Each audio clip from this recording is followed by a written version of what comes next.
Hey all, Peter Zeihan here, coming to you from Colorado. Today we're going to discuss something that happened on the 17th of September. The Saudi Arabians signed a mutual defense treaty with Pakistan. Now, these two countries do not border one another, and the countries that they consider their number one foes, in the case of Saudi Arabia, it's Iran, in the case of Pakistan, it's India, don't line up. But they have basically tried to convince everybody that if somebody threatens Saudi Arabia, that the Pakistanis will nuke them. Well, that would be interesting. A couple things to keep in mind here. Number one, in many ways, Saudi Arabia subsidizes the existence of Pakistan. They provide them with debt relief. They provide them with below market prices oil supplies. Most people, myself included, have said that to some degree, this is to ensure that at the end of the day, if Saudi Arabia really needs a nuclear weapon, that the Pakistanis will be open to the conversation of just selling them one. I don't think that logic has changed. But the idea that Pakistan will just nuke someone on Saudi Arabia's behalf, that fits with the arrogance of Saudi society, especially the ruling House of Saud, probably does not match reality. Second thing to keep in mind is the relatively unprecedented nature of this.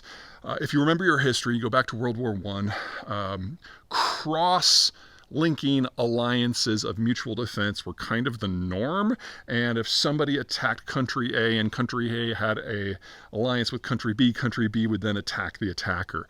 And that led to World War I being a lot nastier than it needed to be, because a lot of these countries had alliances with one another that they didn't tell anyone about. So when the defense clauses were activated, it was kind of a surprise to everybody. Italy definitely fell into that category. Since then, people take alliances a lot more seriously. Number one, World War I sucked. No one had a good time.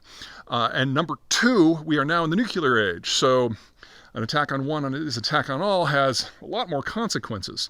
So in the world since 1945, when the Second World War ended, no countries have initiated or participated in any sort of all for one for all alliance unless it was initiated by and headed by the United States, which remains the only country in the world that really has large-scale global deployment capability.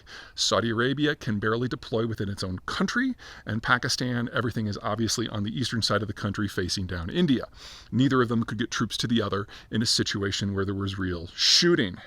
So the idea that the first meaningful mutual defense pact with a nuclear angle is between two countries with non-overlapping security concerns, I don't find that very serious.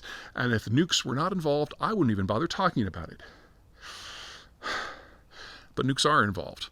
And the United States is getting out of the mutual security business. So places, especially like Saudi Arabia that have money, suddenly are looking for some alternatives, especially since just a few days ago, the Israelis launched missiles over Saudi Arabia to strike a different Arab country, Qatar.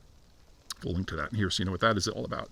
So we should expect to see more and more things like this. And I'm not saying that any particular one of them is serious.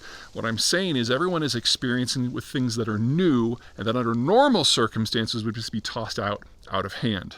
We're not in that world anymore.